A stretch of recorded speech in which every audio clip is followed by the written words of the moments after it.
Spain के एक छोटे से भूले बिसरे शहर में ना एक ऐसी कहानी दफन है जो आज भी रात के सन्नाटे में जिंदा हो जाती है। ये कहानी है एक दुल्हन के इंतजार की, एक ऐसा इंतजार जो मौत के बाद भी खत्म नहीं हुआ। तो चलिए इस खौफ की गहराइयों में उतरते हैं।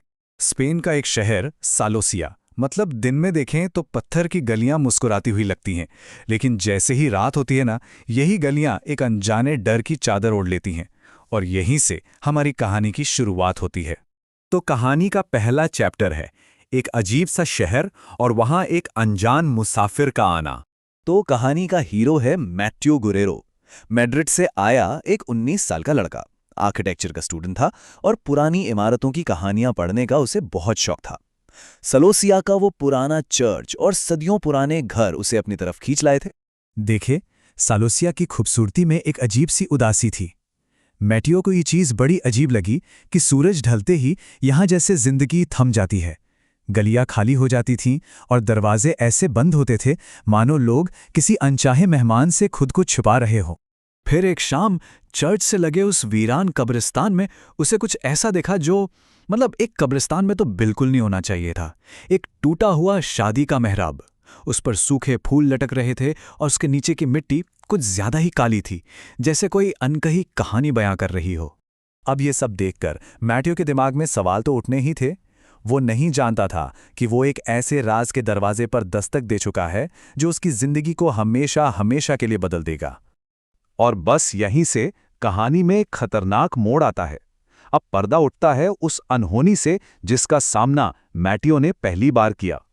सब कुछ शुरू हुआ हल्की हल्की आवाजों से, लेकिन देखिए, जिज्ञासा डर पर हावी हो ही जाती है। जब उसने गीली मिट्टी पर बने उन पैरों के निशान देखे ना, तो वो खुद को रोक नहीं पाया। वो निशान उसे खींचकर सीधा उसी कब्रिस्तान की ओर ले जा रहे थे। और वहां उस टूटे हुए मेहराब के नीचे उसने उसे देखा। जब उसका घूंघट हटा तो मैटियो की तो जैसे सांसें ही थम गईं। वो चेहरा किसी जिंदा इंसान का हो ही नहीं सकता था। उसकी आंखों से जैसे सदियों पुराना दर्द बह रहा था, खून के आंसुओं की शक्ल में। अब ये भूत कौन था, क्यों था? इस खौफ को समझने के लिए हमें थोड़ा सा टाइम में पीछे चलना होगा। चलिए मैटियो की कहानी को यहीं रोकते हैं और उस त्रासदी को जानते हैं जहां से सबकी शुरुआत हुई थी। तो गेस्ट हाउस के एक बूढ़े केयरटेकर ने उसे कांपती हुई आवाज में उस मृत दुल्हन की कहानी सुनाई। ये कहानी थी इजाबेला रोमेरो की भटकती आत्मा की, जिसका इंतजार आज तक खत्म नहीं हुआ है।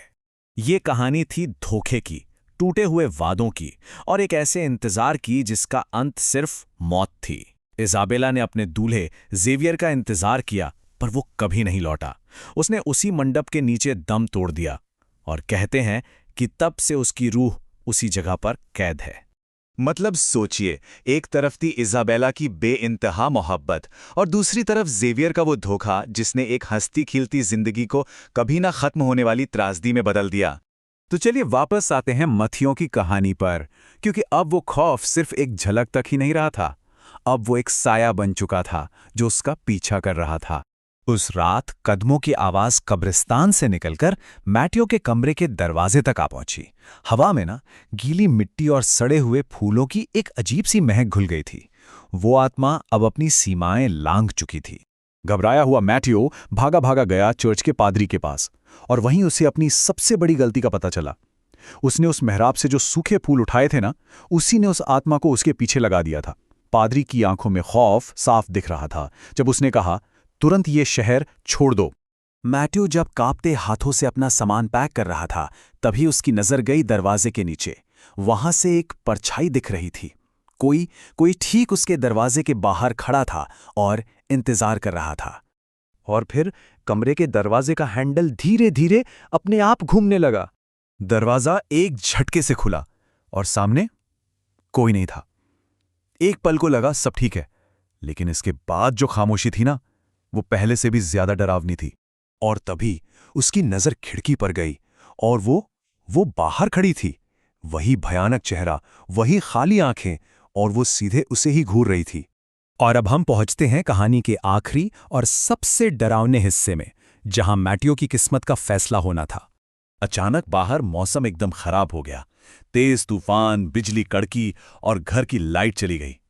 गेस्ट हाउस के केयरटेकर ने जब खिड़की से झांका तो उसके रोंगटे खड़े हो गए। मेट्यू जोर जोर से चीख रहा था और उसके ठीक सामने वो भयानक दुल्हन खड़ी थी। जब तक केयरटेकर हिम्मत जुटाकर अंदर पहुंच पाता, कमरा खाली था। मैथ्यू जा चुका था। कुछ घंटों बाद उसकी बेजान लाश उसी कब्रिस्तान में मिली, ठीक उसी टूटे हुए शादी के मेहराब के नीचे। लोग तो यही कहते हैं कि इजाबेला ने मैट्यू में अपना खोया हुआ दूल्हा देख लिया और उसे हमेशा के लिए अपने पास रख लिया। लेकिन एक सवाल आज भी सालोसिया की उन सर्द रातों में गूंजता है, क्या दुल्हन का इंतजार खत्म हो गया है या फिर वो अब भी अगले का इंतजार कर रही है?